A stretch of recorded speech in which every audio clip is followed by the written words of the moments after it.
Assalamualaikum warahmatullahi wabarakatuh. Kami di sini akan mempresentasikan hakikat penciptaan manusia berdasarkan Al-Quran, hadis, dan ilmu pengetahuan. Saya Siti Miwasito, NIM 48, akan mempresentasikan tentang hakikat penciptaan manusia berdasarkan Al-Quran.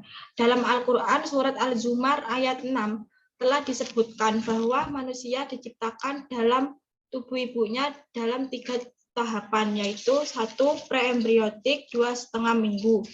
Pada fase ini, zigot tumbuh membesar melalui pembelahan sel, kemudian menjadi segumpal sel yang membenamkan diri pada daging rahim. Seiring pertumbuhan zigot yang semakin besar, sel-sel penyusunnya mengatur diri mereka sendiri untuk membentuk 3 lapisan. 2 embriotik sampai akhir minggu ke depan. Tahap ini berlangsung 5,5 minggu. Bayi ini disebut embrio. Pada tahap ini, organ dan sistem tubuh bayi mulai terbentuk dari lapisan-lapisan sel tersebut. 3 ketus dari minggu ke-8 sampai kelahiran. Proses penciptaan manusia yang ketiga ini atau fase yang ketus dimulai sejak kehamilan buka 8 hingga kelahiran. Pada tahap ini, bayi telah menyerupai manusia dengan wajah, kedua tangan, dan kakinya. Selanjutnya, proses penciptaan manusia dari fase ke fase menurut Al-Quran dibagi menjadi 2, yaitu A. Alokah, segumpal darah.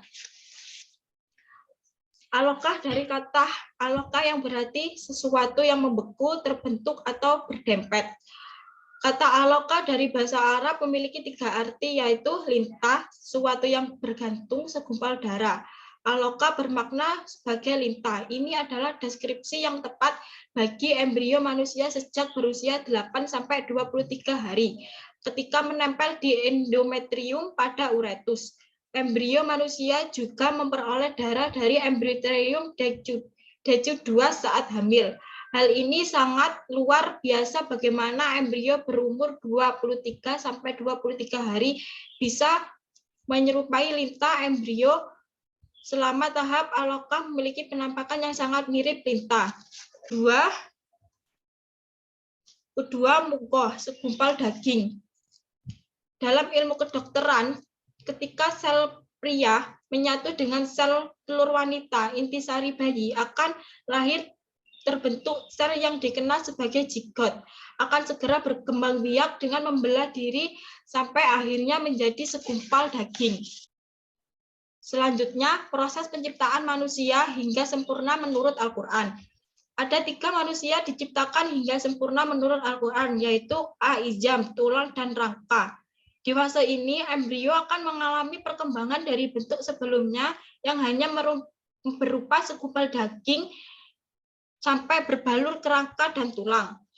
2. Kisah Al-Izam bin Lahim, penutup tulang. Kisah yang berarti membungkus dan lam daging seperti pakaian yang membungkus tulang, selaras dengan kemajuan yang dicapai embriologi, yang menyatakan bahwa sel tulang diciptakan sebelum sel-sel daging. C. Insah, mewujudkan makhluk lain. Tahap ini mengartikan bahwa ada sesuatu yang dianugerahkan kepada manusia yang menjadikannya berbeda dari makhluk lainnya, yaitu ruh yang menjadikan berbeda dengan makhluk lainnya. Selanjutnya, tujuan diciptakan manusia. 1. Sebagai pengurus khalifah di planet bumi.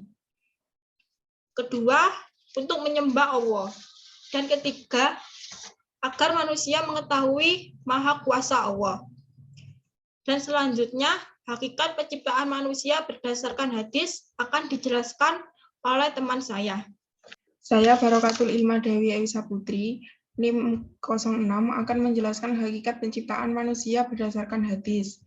Hadis dari Abi Abdirrahman Abdillah bin Mas'ud radhiyallahu anhu yang artinya sesungguhnya salah seorang di antara kalian dipadukan bentuk ciptaannya dalam perut ibunya selama 40 hari dalam bentuk mani. Setelah itu menjadi segumpal darah selama itu pula. Lalu menjadi segumpal daging selama itu pula. Kemudian Allah mengutus malaikat untuk meniupkan ruh pada janin tersebut. Dari Ibnu Mas'ud dijelaskan bahwa manusia mengalami 4 fase pertumbuhan dalam perut ibunya. Dalam 40 hari pertama dalam bentuk sperma, 40 hari kedua dalam bentuk segumpal darah, 40 hari ketiga dalam bentuk segumpal daging. Dan setelah itu, malaikat diutus Allah Subhanahu wa Ta'ala untuk meniup ruhnya. Ditiupkan ruh pada janin setelah berusia 3 kali 40 hari, sama dengan 120 hari atau 4 bulan. Dan juga memerintahkannya untuk menuliskan 4 takdirnya. 4 takdir tersebut yaitu rezeki, ajal, amal, dan bahagia, serta celakanya. Serta itu takdir keempat, takdir itu tidak ada yang tahu apa saja dituliskan malaikat itu di masa yang akan datang. Oleh karena itu, hadis untuk dijadikan motivasi agar kita memperbanyak amal solih. Karena di antara kita semua tidak ada yang tahu kematian akan menghampiri. Ada 4 keistimewaan yang diberikan oleh Allah kepada manusia. Yang pertama akal, yang kedua agama, ketiga rasa malu, 4 amal solih. Dalam hadis Rasulullah berpesan, ada 4 perkara sebagai mutiara manusia yang dapat hilang dengan 4 perkara lain, ialah akal dihilangkan oleh marah, agama dihilangkan oleh hasud, malu dihilangkan oleh tamak, dan amal solih dihilangkan oleh menggunjing. Perkenalkan, nama saya Siti Usatun Hasana. Saya di sini akan melanjutkan presentasi dari teman saya. Sebelumnya saya di sini akan menjelaskan tentang hakikat penciptaan manusia berdasarkan ilmu pengetahuan.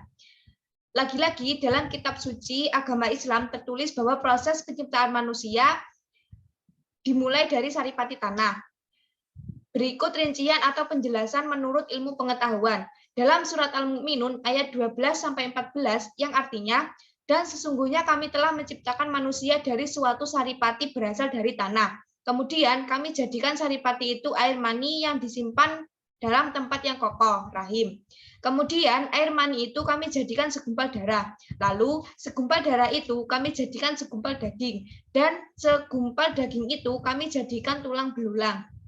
Lalu tulang belulang itu kami bungkus dengan daging. Kemudian kami jadikan dia makhluk yang berbentuk lain. Maka Maha Suci Allah pencipta yang paling baik. Dalam surat Al-Mu'minun ayat 12-14 ini, kita percaya bahwa manusia itu berasal dari saripati tanah, bertumbuh dari tanah dan kembali lagi ke tanah. Namun ilmu sains menyebutkan bahwa manusia tercipta dari sel sperma dan sel telur. Terlihat ada ilmu yang berbeda antara kitab suci dan ilmu sains. Padahal, jika dimaknai lebih dalam, akan muncul satu makna yang sama. Manusia diciptakan dari saripati tanah. Mengapa demikian? Karena manusia memerlukan makanan dan minuman yang dikonsumsi manusia. Dapat berupa tumbuhan dan hewan darat maupun air. Tumbuhan dan hewan yang dimakan manusia juga memerlukan makanan untuk bertumbuh.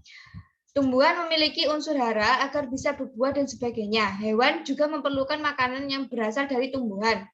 Semua saling berhubungan. Jika tidak ada tumbuhan, maka tidak akan ada hewan sebagai makanan manusia. Intinya, tanpa unsur hara yang berasal dari saripati tanah, tidak akan ada tumbuhan, hewan, dan manusia. Maka tepatlah sudah jika kita meyakini bahwa manusia tercipta dari saripati tanah, karena semua makanan dan minuman manusia mengandung saripati tanah. Jadi dalam tubuh manusia, saripati itu ada. Bahkan pada sel sperma dan sel telur itu pun ada.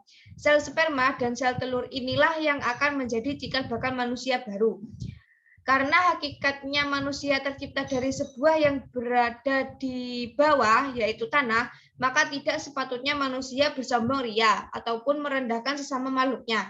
Manusia yang sadar betul bahwa dirinya adalah makhluk yang merupakan tempat salah dan lupa itu adalah manusia yang dapat memanusiakan manusia lainnya.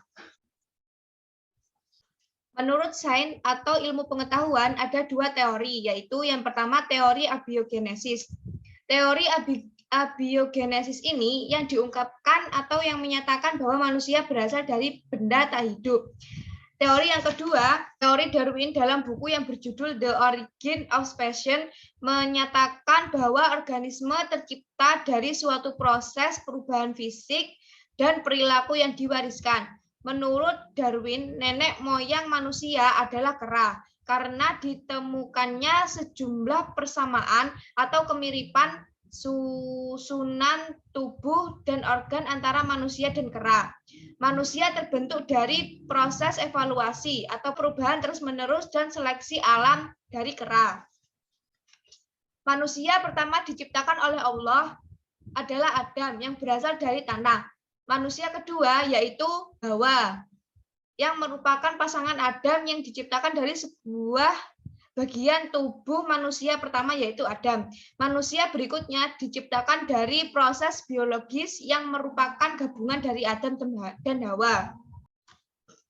Sekian, terima kasih. Itu saja yang dapat kami sampaikan. Untuk presentasi saya, kurang lebihnya mohon maaf. Akhirul kalam. Wassalamualaikum warahmatullahi wabarakatuh.